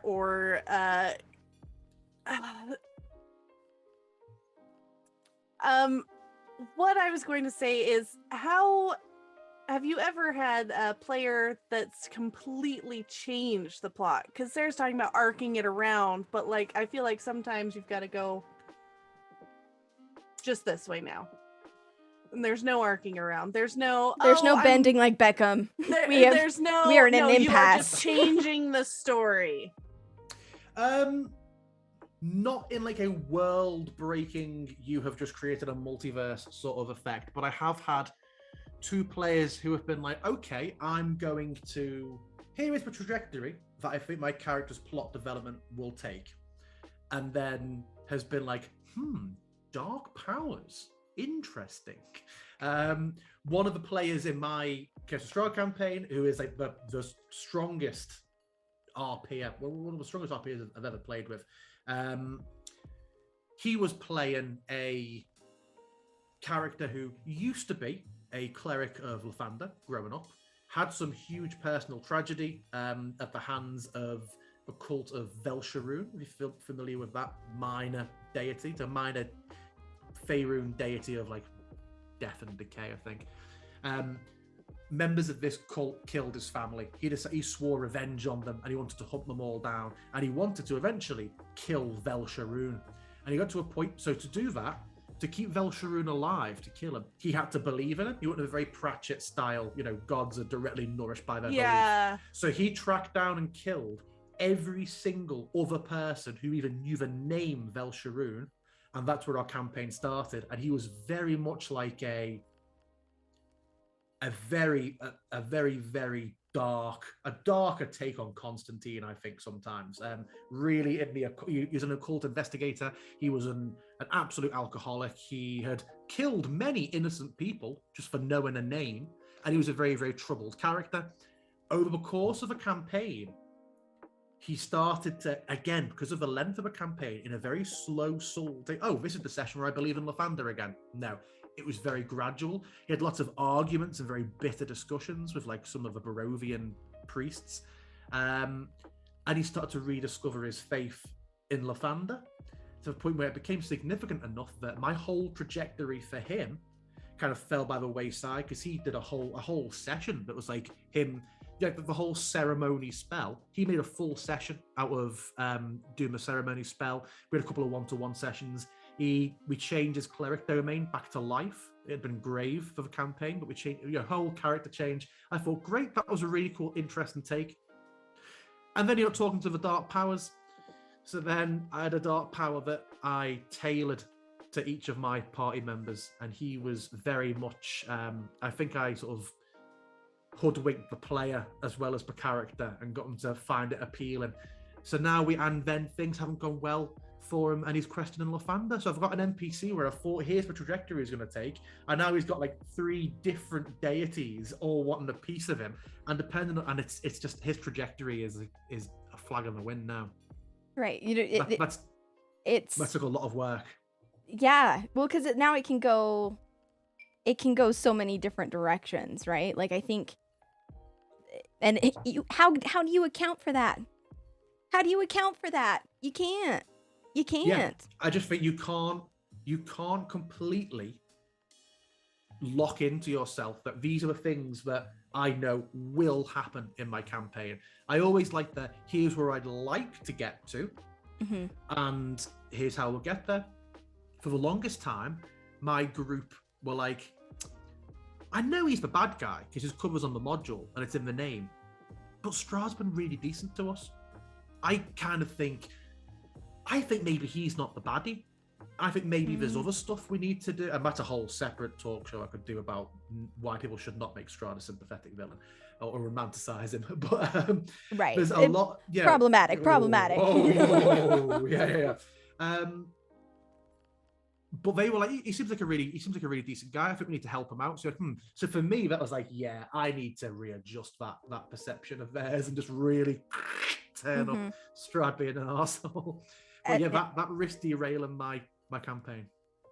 As we say here at TPK, all my homies hate Strahd. Absolutely. Strahd. Absolutely. He's the worst. Beat you, Purple. We've got another question. I believe this was, I want to say it was Purple's question. So you, as someone, you've run games, long running games. How do you keep them like being fresh and new and interesting? Like, is there anything different that you try to do to keep people engaged to get you to that end, or just, engaged at all, really? No, I've failed at it. That's why it's coming to an end. No, that's why it's over. I think you have to look at the content you're going to run and make your own decisions on how you want to run it.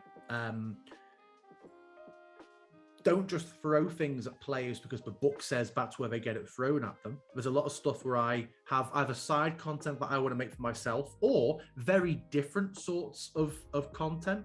And I'll hold off on things. For example, there's a large town in Curse of Strahd, which is basically the hub for the campaign. And it doesn't help that the Curse of Strahd module book has been written by Fro. Like the chapters are ordered by someone throwing a dart at a board about looking, I think. But you turn up in this particular town and it's like, here are plots to happen here, and then this happens 3 days later, this happens 3 days later, and there's about 20 quests all in all. You're going to overload your players. They're going to have this huge, overwhelming burst of activity that they don't all get to address. And I'm very much a DM where it's like, if these two things are going to happen in the next 24 hours, unless with some creative thinking, you are getting the consequences of one of them not being done. Very much like choice-based. You'll have an overload of that. They'll fail a lot of quests, and then you'll have a drought of content after that. So holding off on things. I like to change systems occasionally to mix things up. My group went to a location that is a bit of a lost swamp. I decided to make that a hex crawl, not because I love hex crawls, and I didn't use all the features of a hex crawl because I'm not that much of a sadist.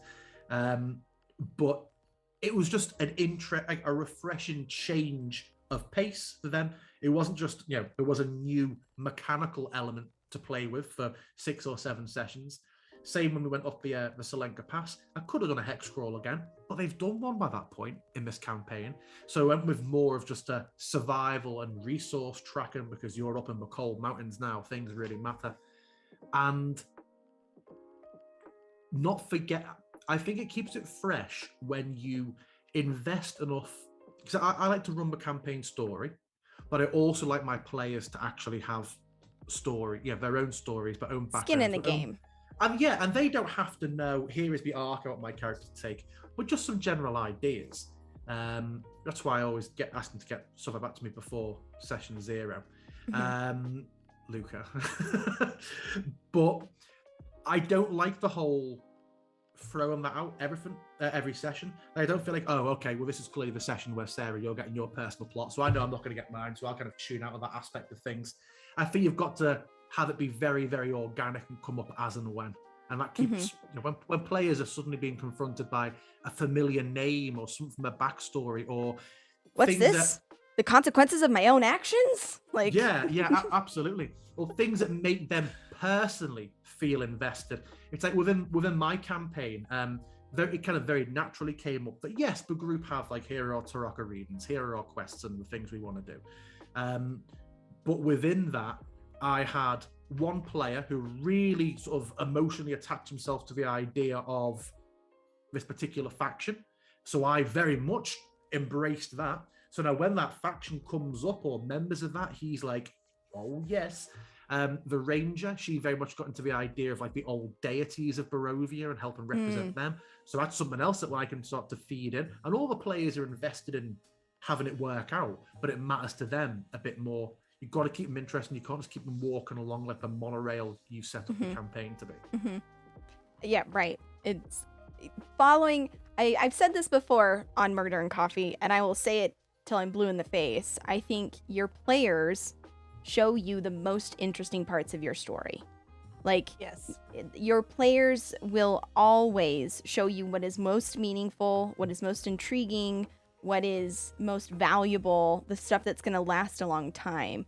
And the reason being is just like the diversity of a table and having so many different minds processing a problem from multiple angles. Like, recognize that you are one being with one consciousness. like you can be very intelligent, but like, you're not going to be able to like suss it all out. Be open to the magic that is the different perspectives.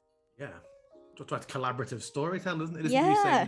You will now sit back and experience the story I have prepared for us all. I have written a book and I will read it to you now. Yeah. For the next 8 hours. I used to do some stuff with like some local schools in my old day job because I worked heavily with schools. And you think it's a great thing about D&D, especially for kids. You can call it, it's numeracy and mathematics, it's literacy, it's creative writing, it's collaborative storytelling. It hits so many like good social and educational sort of points. Yeah, absolutely. I think it's just, I'm always struck by, like, I think, first of all, like, I want to just thank you for coming on and having this conversation, because I'm so grateful every time we talk to a different GM, because there's this weird idea that we are GMs, we must be secretive, we must keep our stories to ourselves, we must be the biggest, smartest brain because we have all the responsibilities, and being able to just, like, come to a table and say, I am a GM. Yes, hello. My name is Sarah, and I have been GMing for 3 years. Like, hi, Sarah. Like, it's hi, Sarah. It's like a support group, right? But like, you realize, you realize just how many elements are universal from table to table, and the principles that like that really truly matter, you know. And I don't know, I get so excited. Speaking of which, Cole has said to tell him everything that each of you made most meaningful. I'm just gonna focus on you and Cole since it's you here and Cole asking. Echo told me how important it is that you have a home. Showed me that even if you don't want a family, you still need a room in the back of the shop to be your home. I will not stop, Cole. Look at me. I'm the feeling master now. Veldani told me the most important thing is self-honesty. Being honest with others about what you want and yourself.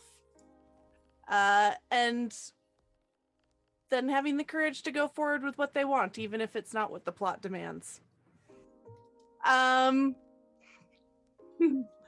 In Curse of Strahd, Colin has told me how important it is that you have something in your heart driving you forward. Even if it's not around anymore, it's still there with you, making you put one foot in front of the other. And Irina has shown me how important, even though I already knew, we're definitely playing with the idea of how important choice is. Everyone in the world is going to tell you what you are or what they think you are, and you have to be the one that says, no, this is who I am. Yeah. There you go, Cole. Thanks, Cole. Thanks for feels. You guys showed me the themes through your characters of like what I would play on, and then I knew then like these are the themes that are important to me now in my own campaign, and I will make sure that in each session, like not even every session, but like in different points throughout the campaign, we're gonna touch on these. We're gonna make sure that we have a home, a hideout in Harper's. We're gonna make sure that there is a moment by a pool to choose. No. Just things like that. Harrison, I would love to hear your answer to this question, because I do think this is a very meaningful question. So what have my players taught me? Mm-hmm.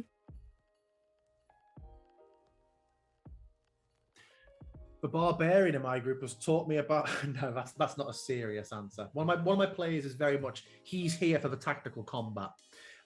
He's given been some excellent lessons in choice, because he was someone whose character was a good person who then was very much tempted down a path that he didn't realize how dark it was, but it was very much there's got to be catches, there's got to be drawbacks to all of this good stuff I'm being offered.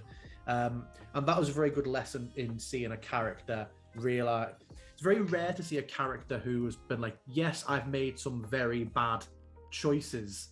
And I think it's a very common thing in media and in real life for someone to be like, I've done this much of a bad thing. I can't turn back. That's awful. So I better just keep doing the bad thing and taking it through. It was very refreshing to see a character play out like the, look, I fucked up, y'all. However, I'm going to own that. And here's how I'm going to try and fix it.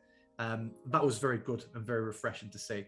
Bart, who is the character who's torn between a few different things. And that's been refreshing to see a character who knows and accepts that no matter what happens, their soul is forfeit. There's so much blood on their hands that's a character who is like, they know they're beyond redemption.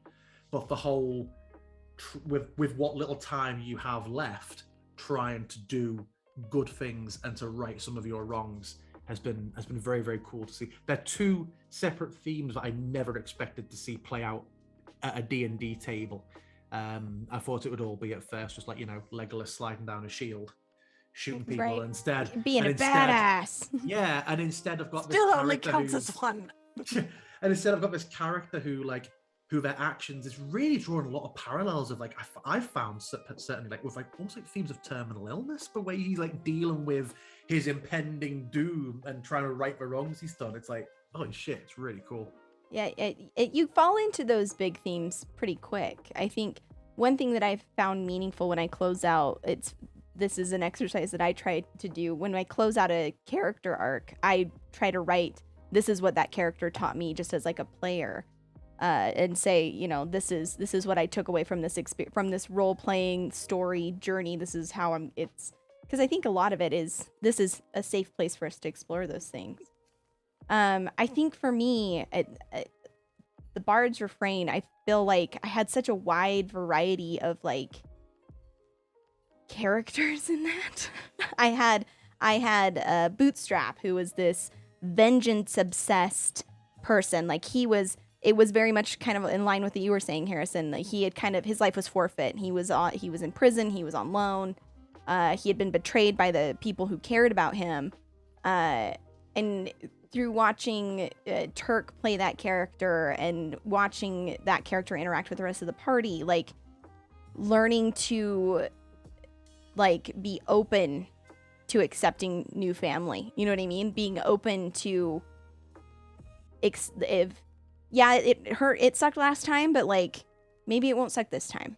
Like, yeah. And watching how that character grew and how much that like brought the party together in critical moments, right? Like on the surface, he was this gruff, like hard, like, you know, we have the trope of like hard outside, like soft gooey center, but like it was a little different. And again, like being open to things being different. Noir's character Rael taught me like, gosh, Rael hits hard for me because I think his whole point was what is just and what is right, and how far are you willing to go, you know what I mean, to like make that happen. And like what happens when what's just and right and this thing that you care about is in direct conflict with what you want to do, and like not losing your identity in that, and like embracing, like I think ultimately all four of my characters were how do we step into a new life and leave the old hurt behind. But like his was a lot of like, it was that conflict of do I lean into this thing and lose myself, or do I stay on the path of what I was taught and what gave me purpose? Elliot is a tricky one because again, I think there was a lot of he was challenging because Elliot taught me that you have to find the right motivations. Because Elliot was a tough nut to crack.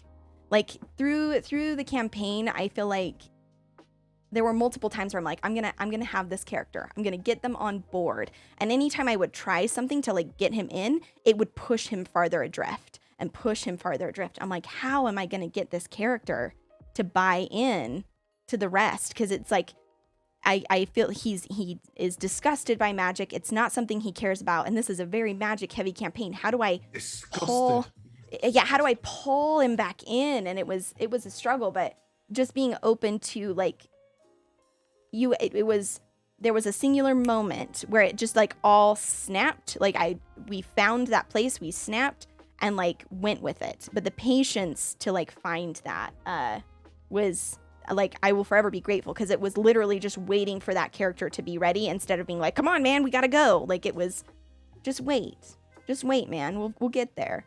And Bird was the heart of my campaign, like unintentionally so. Like it kind of worked out that way. But like there is a magic about softness that I think in Dungeons and Dragons or TTRPGs is lost. You're here to be the badass. We're filling things with arrows. We're exploding mountains and fighting dragons. No, we're not. We're giving magic stones to people who feel like they're never going to see their families again. And we're hugging sick kiddos. And we're sitting at grave sites with people who've lost their families and just wondering why. It's the soft, quiet moments that like give things heart. And so like leave room for the soft, quiet things in your stories, because like, again, that's what is meaningful. It's the great heroics, cool, neat, fireworks and glitter and all the things. Absolutely. But I will never forget the moment of Bird and Dee sitting in a graveyard talking about dirt piles next to each other and like trying to like figure out how to say goodbye. Like, fuck, dude. Like, holy shit. Couldn't have counted for it.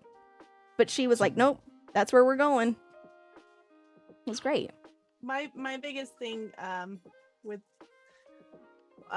characters from like the player side, where afterwards not only do I realize what all my players were teaching me, but like whenever I play a game, it's like I'll sit there and think after a campaign or sometimes halfway through the campaign, it's like, oh, this is this shard of myself that I have turned into an entire character. This is this part, this particular, yeah. Bird was a hard one because she was both my innocence as a child. I just played what would I have said when I was 7 to this situation? And every time that was the answer. Every once in a while, though, I could take inspiration from my own daughter, and that's where the dirt piles thing. Like, when I die, can my dirt pile be next to yours? And it's just like, gonna write that down to use for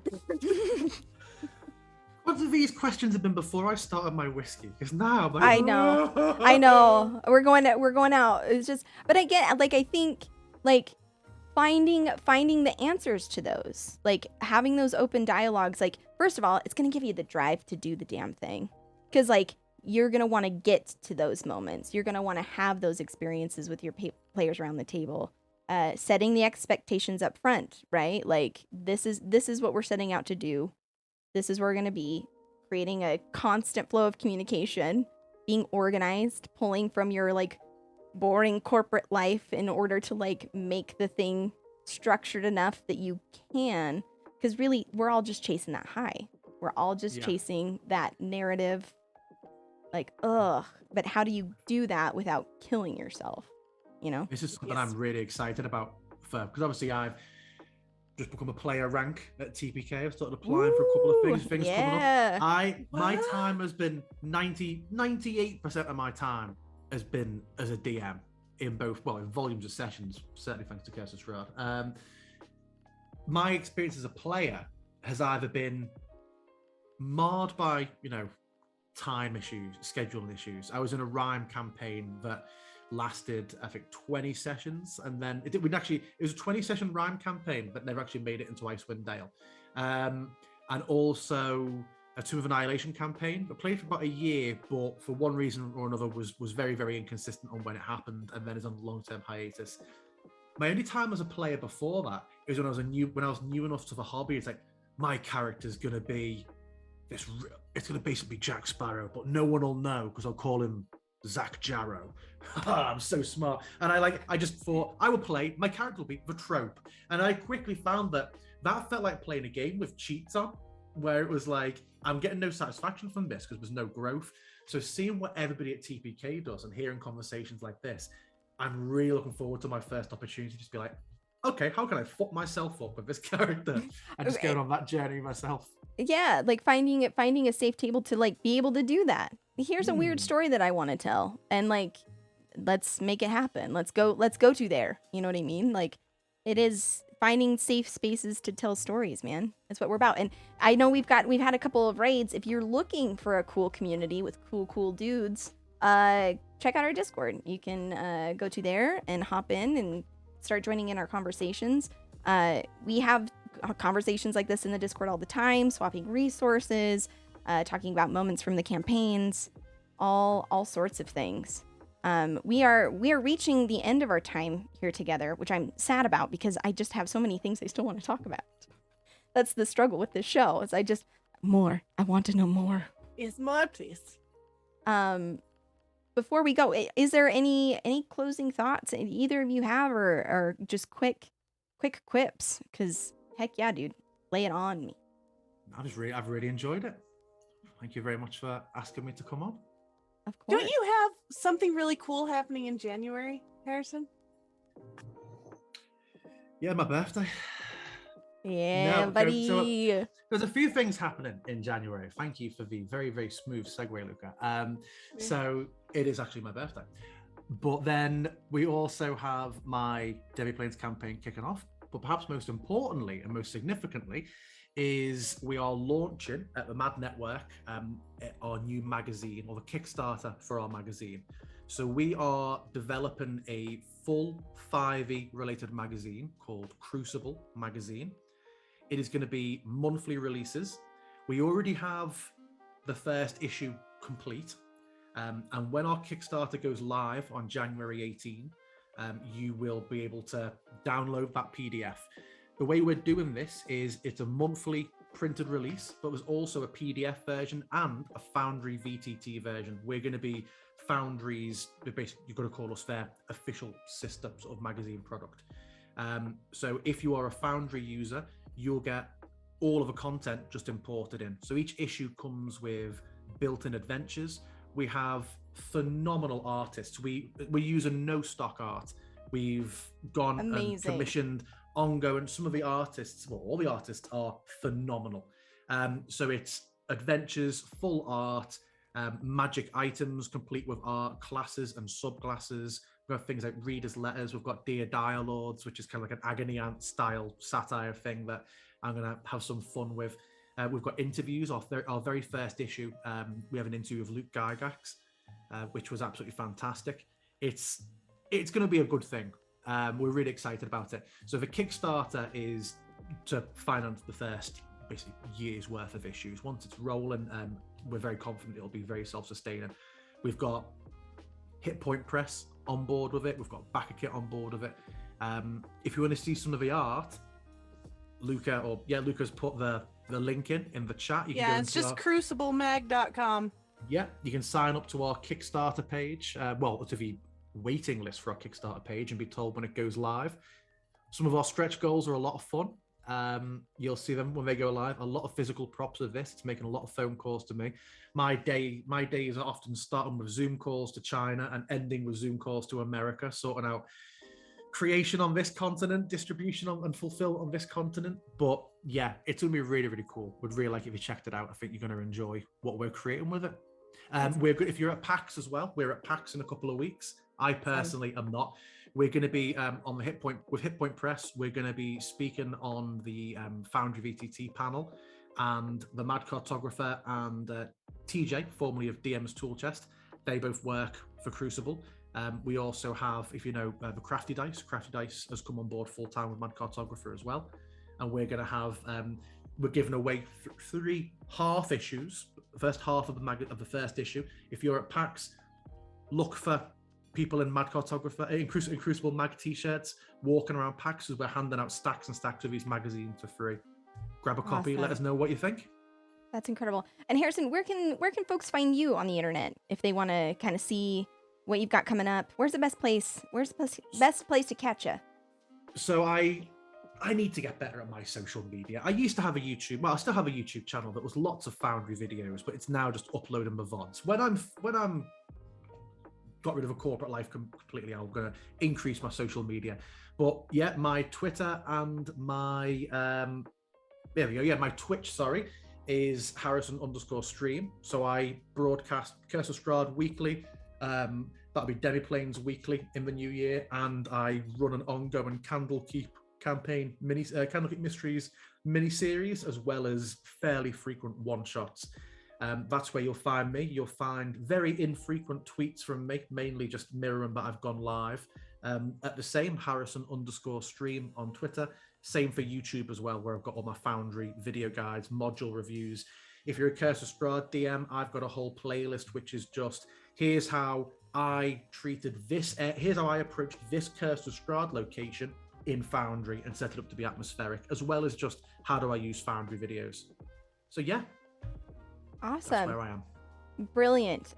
So guys, go, if you haven't already, go follow, go check out all of this stuff. This is really exciting stuff. Like the more resources you have in your back pocket, the better.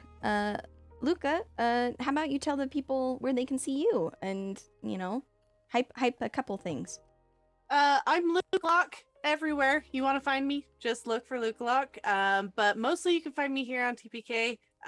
Check the schedule, our website, tpkroleplay.com, and I'm here. Awesome.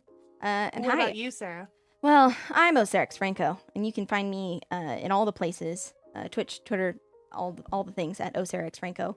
I do a variety of TTRPG content, both here on TBK Roleplay, but I'm involved in other communities like, Nat 20, Critical Misses, Neon Lights Roleplay. It's so many incredible creators in this space, all the great things, and I want to kind of impart just two things that I just really hope that everybody does. Talk to your GM and tell them what you like. And GMs, like, it's okay. You're gonna be okay. It's gonna be okay. You're doing great. You're doing great, and we're proud of you. And buy Crucible Magazine #3. and buy a Crucible. Do it. Cruciblemag.com. Awesome. We will be back in December. So keep an eye on the schedule, as Luka mentioned. And until then, enjoy your piping hot coffee. And your cold-blooded murders. Bye, guys.